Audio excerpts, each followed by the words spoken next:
The blood of the Passover lamb marked the homes of Israel, shielding them from judgment. Exodus 12 verse 13 records God's promise.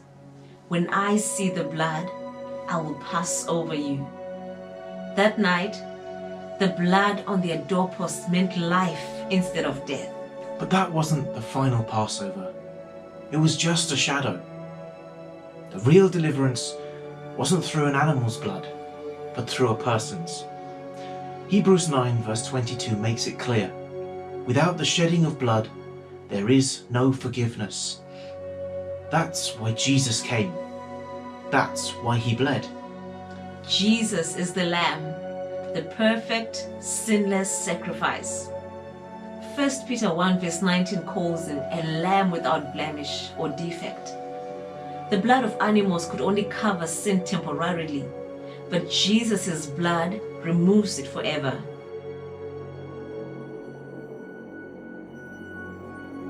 The blood of Jesus is not just a doctrine, it is power. Revelation 12:11 declares, they triumphed over him by the blood of the Lamb and by the word of their testimony. The blood is not weakness, it is our victory. Victory over what? Over sin, over shame, over the enemy's accusations, over the chains that try to hold us. When Jesus' blood was poured out, it wasn't just an act of suffering, it was an act of war. That's why the enemy hates the blood, because it breaks his power. Ephesians 1 verse 7 says, in him we have redemption through his blood, the forgiveness of sins in accordance with the riches of God's grace. His blood doesn't just cleanse, it redeems, it buys back what was lost. The enemy whispers, you are not good enough. The blood declares you are forgiven. The enemy says your past defines you. The blood declares you are redeemed. The enemy says you'll never be free. The blood declares you already are. But let's make it personal. What do you need today? Do you need redemption? To be bought back from the past that you regret? Do you need cleansing for the weight of guilt you can't shake? Do you need access to boldly come before God, knowing you're fully accepted? Do you need victory to walk free from bondage and fear? The blood of Jesus is enough. Whatever you need, it is found in him. Type below, which aspect of his blood do you need to take hold of today?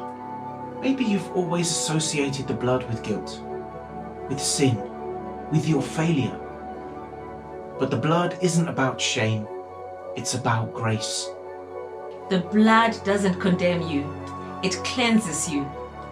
It doesn't remind you of how far you've fallen, it lifts you up. It doesn't chain you to your past, it opens the door to your future. 1 Peter chapter 1 verse 18 to 19 says, you were redeemed with the precious blood of Christ, a lamb without blemish or defect.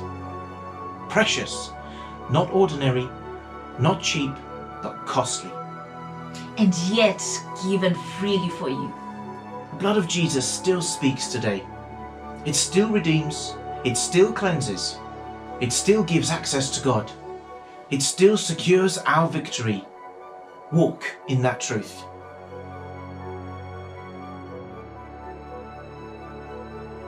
Next week, we celebrate the greatest truth of all, resurrection power. Don't miss it. The blood of Jesus purifies us from all sin. Let's live like we believe it.